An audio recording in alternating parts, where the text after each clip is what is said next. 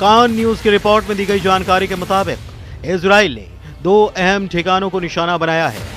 इस रिपोर्ट में कहा गया कि छापे उन अड्डों पर मारे गए जहां पर सीरिया रक्षा उद्योग के वैज्ञानिक और अनुसंधान केंद्र था। यहीं ईरानी रेवोल्यूशनरी गार्ड का अंडरग्राउंड मिसाइल कारखाना भी मौजूद था। रिपोर्ट में ये जानकारी दी गई है कि इजराइल ने संयुक्त राज्य अमेरिका को ऑपरेशन के बारे में पहले ही सारी जानकारी दे रखी थी। सीरिया में इजराइल के कमांडो ऑपरेशन को एक तरह से रिहर्सल बताया जा रहा है ताकि ईरान के भीतर जितने भी अंडरग्राउंड मिसाइल बेस हैं वहां ऑपरेशन को 100% सक्सेसफुल बनाया जा सके।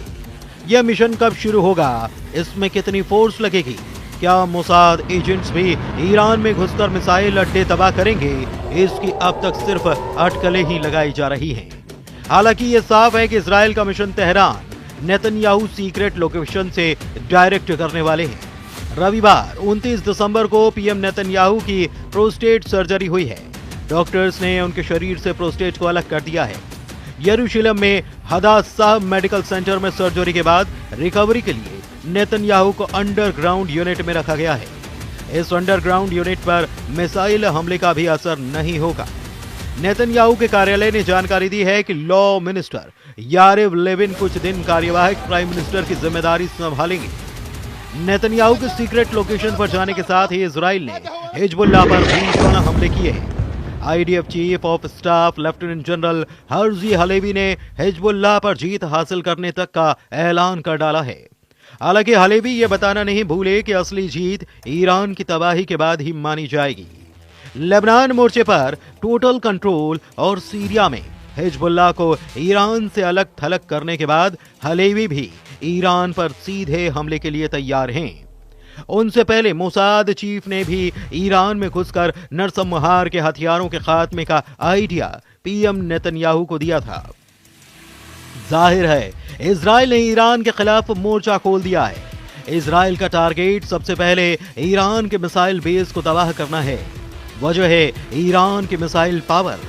ईरान ने जब इजराइल पर हमला किया मिसाइलों की ही बौछार की है। इन मिसाइल बेस को बर्बाद करने तक इजराइल अब रुकने वाला नहीं है। ईरान के जिस मिसाइल बेस को इजराइल सबसे पहले तबाह कर सकता है उसे भी जरा देख लीजिए। ईरान के समनान सूबे में शाहरोद स्पेस सेंटर है। इसे ईरान का मिसाइल टेस्टिंग और प्रोडक्शन बेस माना जाता है। ये वही सेंटर है जहां से अप्रैल और अक्टूबर में ईरान ने सैकड़ों मिसाइलें इजराइल पर दागी थी। बाद में इजराइल ने जंगी जेट से बमबारी कर इस बेस को उड़ा दिया था। हालांकि ईरान ने शाहरोद सेंटर को कुछ ही महीनों के बाद से फिर से एक्टिव कर दिया। इसके साथ ही इजराइल के टारगेट पर ईरान का इलम, खुजेस्तान और तेहरान मिसाइल बेस भी है। जिस तरह इजराइल ने सीरिया में घुसकर बीते सितंबर महीने में ईरान के बेस को बर्बाद किया, उसी तर्ज पर ईरान की जमीन पर उतरकर मिसाइल पावर खत्म की जाएगी। मिसाइल पावर के खत्म होते ही रेवोल्यूशनरी गार्ड की ताकत आधी रह जाएगी। ईरान सिर्फ मिसाइल के दम से इजराइल को युद्ध में हराने का दम भरता है और इसीलिए नेतन्याहू ने मिशन तेहरान ऑन किया है, जिसके तहत ईरान की मिसाइलों को कबाड़ में बदलकर उसे परास्त किया जा सके। मिसाइल बेस की बर्बादी के बाद इजराइल ईरान के एटमी सेंटर्स को भी तबाह करने का प्लान बना रहा है। यानी युद्ध को जितना भी टालने की कोशिश की जा रही है, उससे उलट इजराइल युद्ध भड़काकर दुश्मनों के सफाए में लगा हुआ है।